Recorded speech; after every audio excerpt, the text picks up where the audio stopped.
right, y'all. Welcome to the Scott Horton Show. I'm the director of the Libertarian Institute, editorial director of antiwar.com, author of the book Fool's Errand, Time to End the War in Afghanistan, and the brand new Enough Already, Time to End the War on Terrorism. And I've recorded more than 5,500 interviews since 2003, almost all on foreign policy, and all available for you at scotthorton.org. You can sign up for the podcast feed there, and the full interview archive is also available at youtube.com/Scott Horton Show. Okay, you guys, on the line once again, we've got the great journalist Kit Klarenberg from the Gray Zone. Welcome back to the show. How you doing? Hey, how's it going? Real good. Happy to have you on here. Listen, I want to talk all about this great Kosovo article here in a minute. First, I want to give you a chance to talk about what is going on over at Twitter. And last I see here, you have this great article, in-depth article explaining from the 19th about how you got kicked right off of there. But I wonder if there's any developments or you're still banned from Twitter. And did they have any kind of excuse? Tell us the story. Well, I mean, I got mass reported by Zionist activists who made all sorts of ludicrous claims that I was advocating violence and gang rape. I mean, this is what they do because they are liars and propagandists. And so I was shunted off, and I've been given conflicting guidance on whether I will be allowed back. In a sense, I'm kind of enjoying not being on it because it means that I see less photos of dead Palestinian children on a daily basis. At the same time, I do miss the battle, and I think that it's particularly. I made this point in my op-ed. It's particularly disturbing because one of the methods by which Julian Assange was dehumanized and cut off from the outside world was the removal of his internet access in the Ecuadorian embassy. This resulted from a British intelligence black propaganda campaign that was concerned with framing him as a nefarious Russian agent who was leading a secret Kremlin effort to destabilize Spain by backing the Catalan independence referendum. And yeah, this was a very effective means of cutting him off from the outside world because this was a way of ostracizing him. So when a year later the British police stormed into the embassy and dragged him out in handcuffs, he'd been somewhat off the public radar for some time, and I do worry whether this is a precursor to something deeper and darker. Britain has just passed the National Security Act. I've written about this for the Grey Zone. A truly terrifying bit of legislation, which is modelled on the U.S. Espionage Act, which, of course, Julian may well, in mere weeks, be extradited to the U.S. to face charges under, despite the fact that he's not a U.S. citizen. It creates all sorts of new criminal offences, and several advocates of the law have explicitly stated that, quote unquote, writers at fringe blogs, i.e., myself at the Grey Zone, could fall foul if we report on the wrong matters. Well, I was going to say there, I think a lot of us are concerned about getting kicked off Twitter. I right now have quit it to get my book finished because, as you were alluding to there, the what's going on in Palestine is it's just too much, and I don't have the time in the day. So, but I'm going back on there, and that's not the same thing as being censored and kicked off of there, which is a big concern. But I just wanted to point out that, I'm not concerned about being Julian Assanged, but it's not melodrama for you to say that that's a real concern, because unlike me, everybody's favorite podcast host and radio show host here and book author, you do real hard-hitting, I got secret documents journalism. And yes, over there in the old world without the First Amendment. And so you really could be in trouble, because this is the kind of reporting you do is, hey, everybody, look what I got, a secret British government document, usually, that nobody's ever seen before, which is, in fact, what we're going to be discussing about the Kosovo War 25 years ago here in a minute, for one example. Yes. So people should know it's not the same as the rest of us worrying about being censored, which is already horrible. But getting in real trouble is, the real trouble here. And it's so important that you are, of course, able to still do your journalism and get it out there where it matters. And, you talk in here about the suppression of your followers. This was something that was the same for me for, I think, more than a year or 3/4 of a year or something. I had a hard limit on my follower count, and the number would go up and the number goes back down. And I know that you talk about how they were doing that to you, and right when you should really have been going viral. In fact, that was my thing too, it was the Yemen campaign, I'm pretty sure, is the one that got me in trouble at the beginning of 22, the summer of 21. But anyway, it is a hell of a thumb on the scale if they can just pick and choose who's allowed to say things on Twitter there, just that part alone. Yeah, and it's just, yes, as I mentioned, the Twitter files releases, which were hugely significant and of course got ignored or shat on by the establishment media. It had one of the very interesting things that it stated that under the pre-Musk Twitter regime, Twitter engineers didn't need permission to censor and suppress accounts if they had less than 10,000 followers. Now, like I said, in the summer of 2022, when the Grey Zone was reporting on Paul Mason's leaked emails, which showed that he was targeting anti-war leftists for reputational and legal destruction, and was cooked up a harebrained scheme to try and expose the Grey Zone as secretly run by Russian and Chinese intelligence. We're not, but I would say that, wouldn't I? Every single day, and I say that quite literally, my follower count would nearly hit 10,000, and then it would crash back down by a few hundred. And it's happened day in and day out until I guess they just kind of gave up, and they said that we can't stop this train. So yeah, they were absolutely determined that people didn't see what I have to say. That's deeply disturbing. I do think in some ways that Twitter has improved under Musk, although that's not saying much. Although he does, yes, seem to have a particular blind spot in his free speech crusade when it comes to Israel. And we know, based on a leaked recording, that the ADL, which has been working with Elon on censoring pro-Palestinian anti-Israel voices on the platform, that TikTok is seen as a huge threat by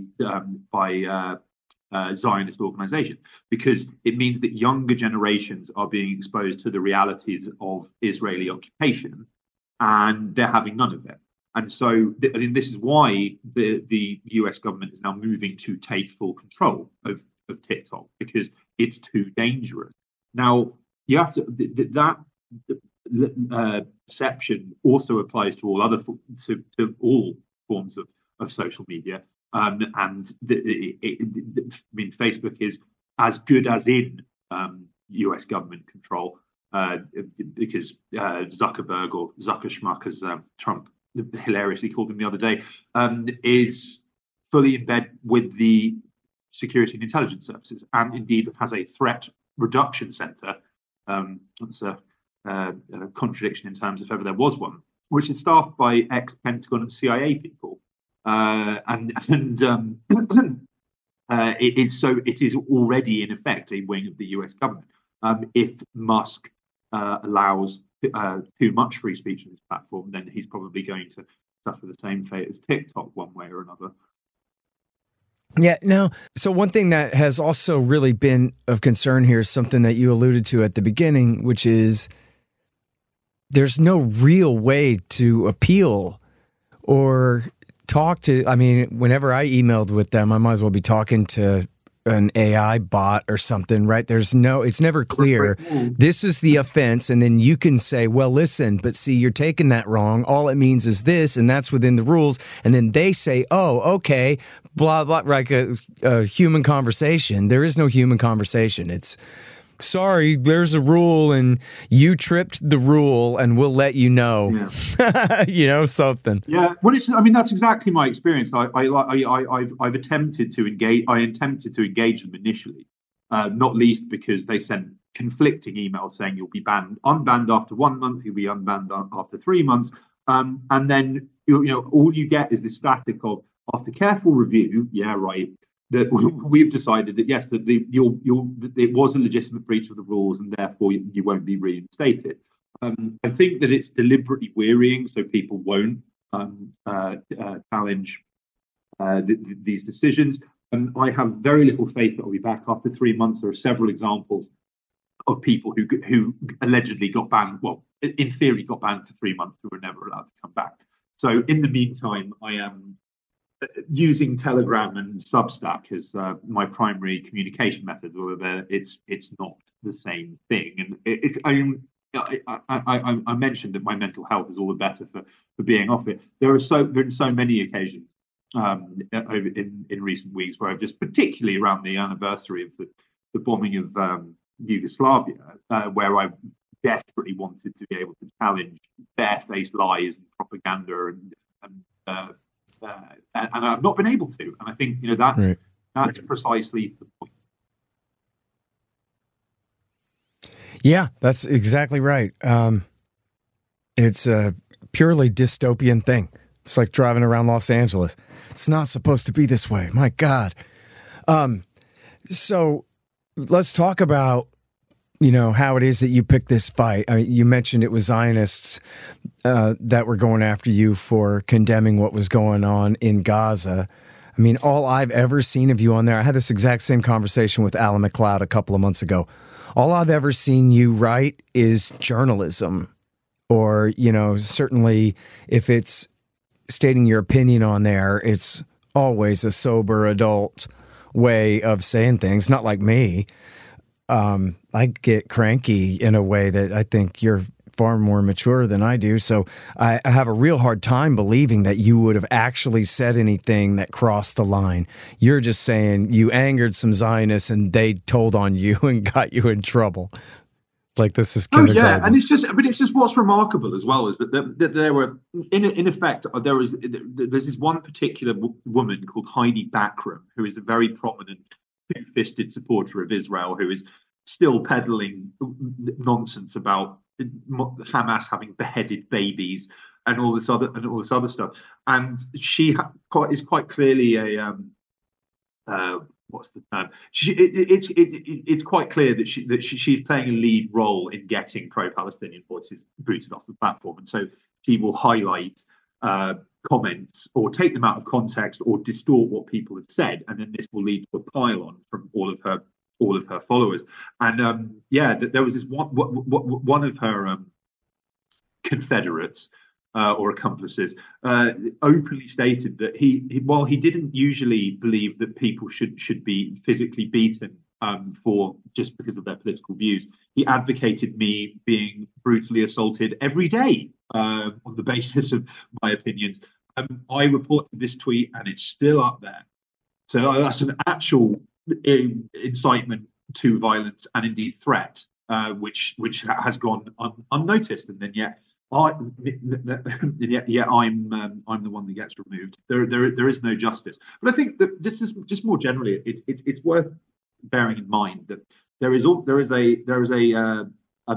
kind of protection racket type aspect to this, where it's like the mobsters don't need every single protection payment, but they know that if one person doesn't cough up, then that there is a huge risk that others might do the same. So this is deliberately intended to have a chilling effect and to demonstrate to people, yes, it's a free speech platform where you can say anything, except there are caveats to that.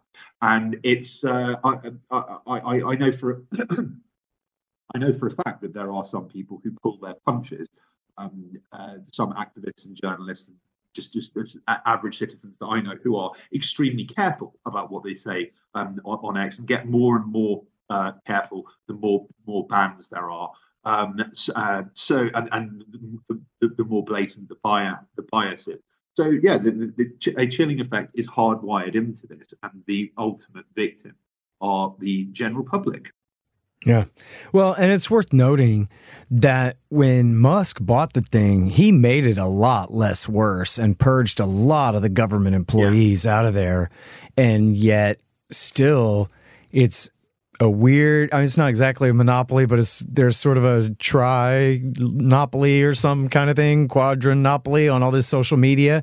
And you're either on Reddit or you're on Facebook or you're on Twitter. And it's especially political Twitter is huge. It's, as Raimondo admonished me for taking a break from it to finish writing my last book, this is the battlefield. You got to be out there. This is where the political fight is had. And so to be able to have, you know, him or any person on there, you know, in his employ, be able to put their thumb on the scale in this way against anyone without some kind of very clear violation of, it seemed, as he said before, the law, right? If you're threatening somebody or something, you can't do that.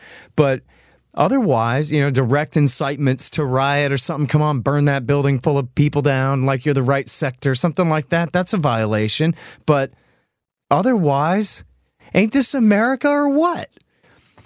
And it is an American company, and so our free speech tradition ought to apply over there in the old world where things, you know, never were quite as clear about whose sovereignty comes first, the people or the state, you know? Yeah, well, I mean, that's a living in a top-down monarchic system. Of course, people well understand that there are things that they can't say because it might, you know, offend royalty. But I mean, what's really worrying, and I've written about this for my personal website, is that there is a shadowy British Ministry of Defence run body called the Defence and Security Media Advisory Committee. Now, it issues what are known as D notices, or a do not publish notice. Now, this is very, very British in the sense that if, say, a story gets published or the committee thinks a story is about to be published that contains information the British government doesn't want in the public domain, they'll write to journalists and editors and say, please, could you seek our advice before publishing? Now, in theory, this is voluntary and advisory. So they can't legally gag reporters and dictate to them what they can and can't report on. However, there are virtually no examples in history of this system ever being broken. People always comply. So in 2013, when The Guardian started reporting on Edward Snowden's leaked NSA files, the DSMA committee duly wrote to the entirety of the British media and said, don't go anywhere near this. And they didn't. So this is a story of like global significance that was picked up everywhere, and it was ignored in Britain. Now, that is really, really quite disturbing. However, what's even more disturbing is the DSMA is now trying to bring US social media companies to heel. So they are engaged in lobbying efforts, and they are also pressuring the British government to take regulatory action to force Facebook and Twitter and like Reddit, I guess, as well, to sign up to the DSMA. So in future, the DSMA can write to them and say, can you please remove all posts mentioning this? Could you please use your algorithms to prevent people seeing this particular inconvenient truth or damaging expose, and or else, which is deeply disturbing. And so Britain's culture of censorship and state secrecy, which is the most advanced and pervasive in the Western world, is now being globalized, courtesy of How do you like that? Hey guys, I had some wasps in my house, so I shot them to death with my trusty Bug Assault 3.0 model with the improved salt reservoir and bar safety. I don't have a deal with them, but the show does earn a kickback every time you get a Bug Assault or anything else you buy from Amazon.com by way of the link in the right-hand margin on the front page at scotthorton.org. So keep that in mind. And don't worry about the mess. Your wife will clean it up. Well, folks, Sad to say, they lied us into war. All of them. World War I, World War II, Korea, Vietnam, Iraq War I, Serbia, Afghanistan, Iraq War II, Libya, Syria, Yemen. All of them. But now you can get the ebook, All the War Lies, by me for free. Just sign up for the email list at the bottom of the page at scotthorton.org or go to scotthorton.org/subscribe. Get All the War Lies by me for free. And then you'll never have to believe them again. All right, now listen, there's good reason for them to want to censor us. It's the same reason they bombed the TV tower in Belgrade when their war was failing back then. They don't want people hearing the other side of the story. So let's talk about how Bill Clinton and Tony Blair lied us into war 25 years ago. Bill Clinton's big victory lap after his acquittal in the Senate. And they started this war and they lied like hell. And you got this great new piece about it. Kosovo War at 25. Blair's secret invasion plot to topple Milosevic revealed. And of course, they ended up getting him in a color-coded revolution a little bit later on the next year. But and it's the anniversary this month, I guess just a few days ago, of the start of the war. Yeah. So we don't have that much time. I do have a hard break at the top of the hour. I got to switch interviewees here. But can we at least just focus on how they lied us into war and then at least touch on this new revelation that you have secret documents that you are revealing here? Yeah, sure. So it's like, I'm amazed given how revealing these documents the British officials openly advocate committing war crimes and killing civilians because it's worth the cost. So in effect, towards the end of the 1990s, there were a CIA and MI6 backed terror group called the Kosovo Liberation Army, which was tied to Al Qaeda and financed by the drug trade organ harvesting, started attempting to quote unquote liberate Kosovo, i.e., purge it of all Slavs and Serbs, and they did so they tried to bait Yugoslav authorities into aggressive crackdowns upon them and indeed the civilian population in order that what was a counterinsurgency against the KLA could be presented in the Western media as a genocidal attack on the wider Albanian civilian population, which it wasn't. Now, in early 1999, January, the Yugoslav police engaged in a shootout with a large number of KLA fighters in a town known as Račak.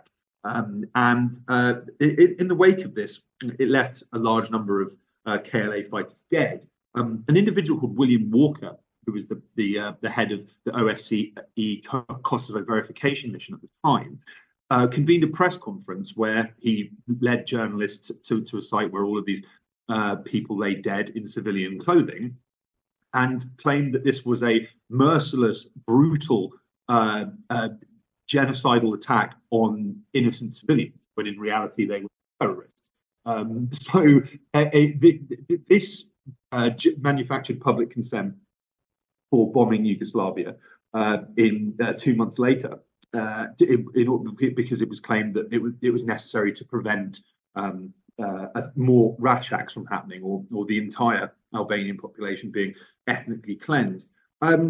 So they bombed Yugoslavia for 78 straight days, and they destroyed most of the country's independent industry. They deliberately bombed the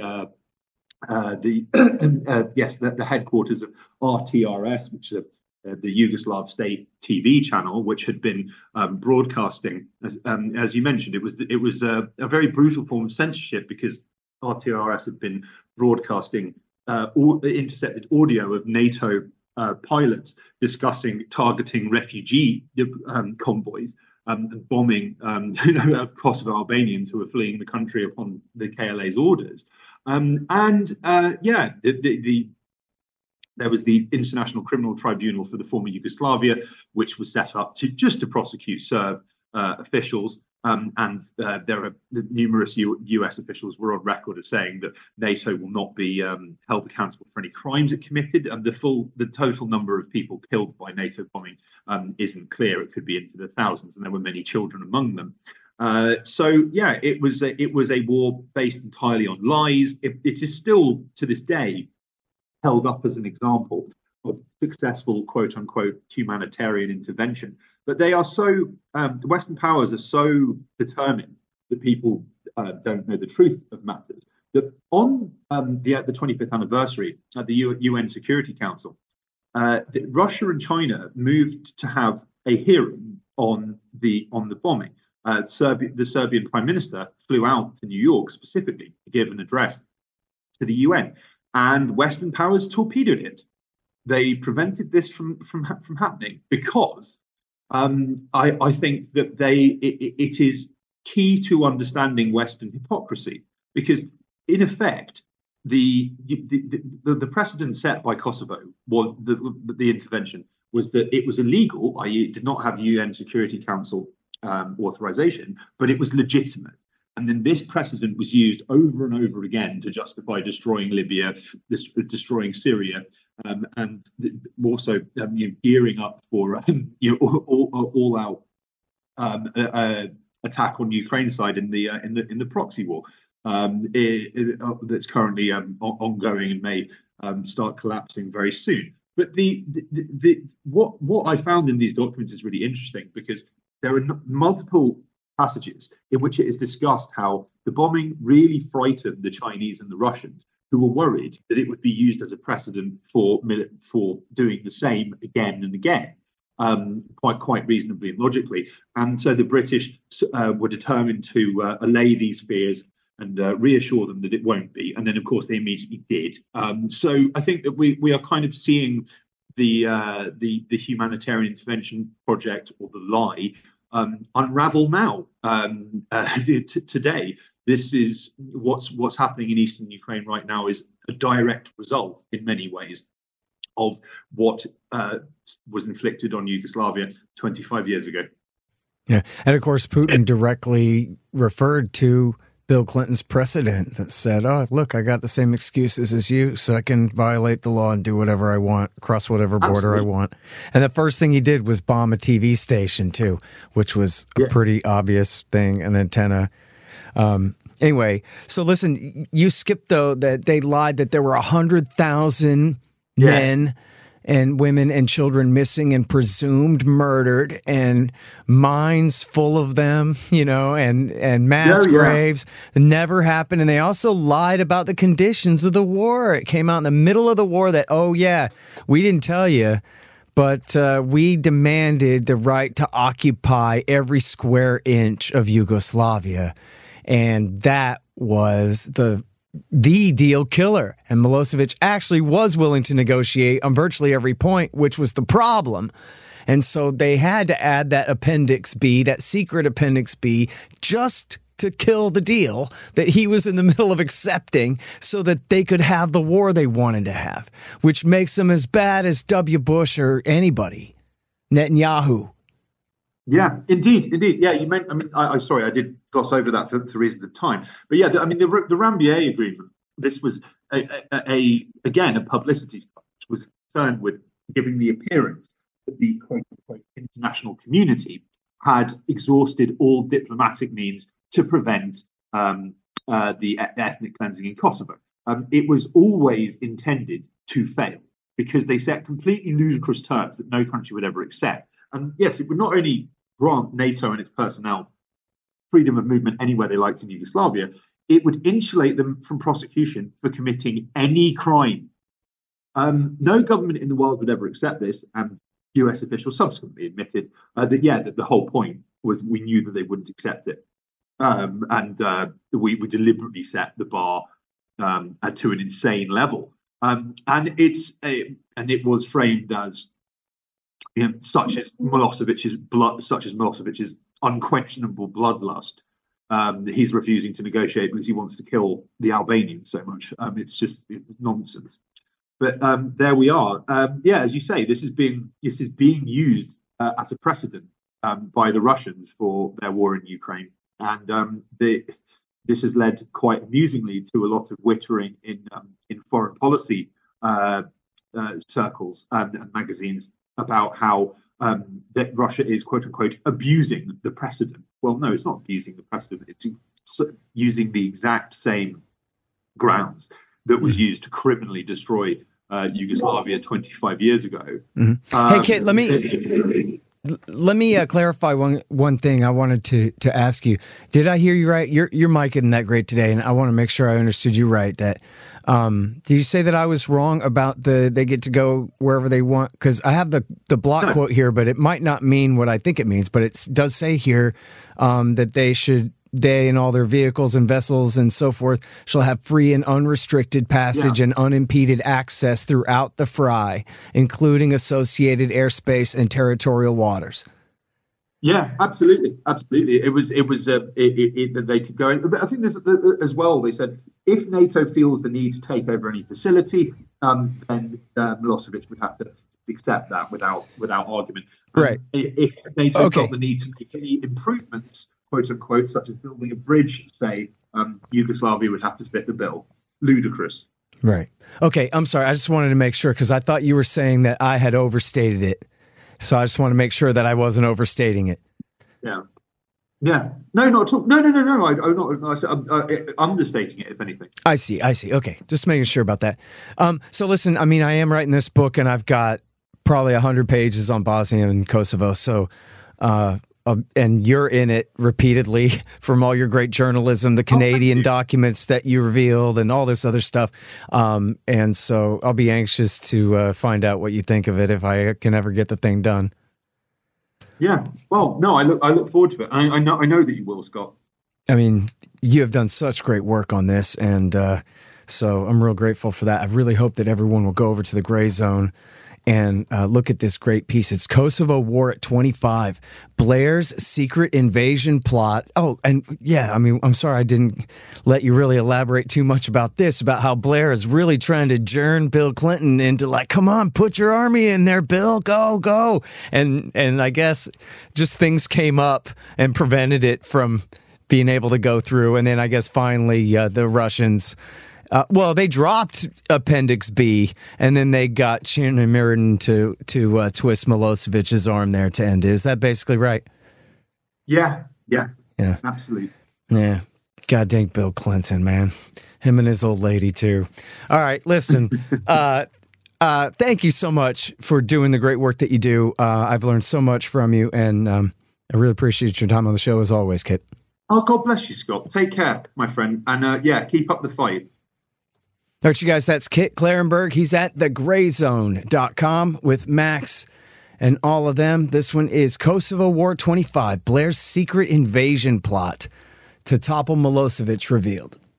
The Scott Horton Show, Anti-War Radio, can be heard on KPFK 90.7 FM in LA, APSradio.com, antiwar.com, scotthorton.org, and libertarianinstitute.org.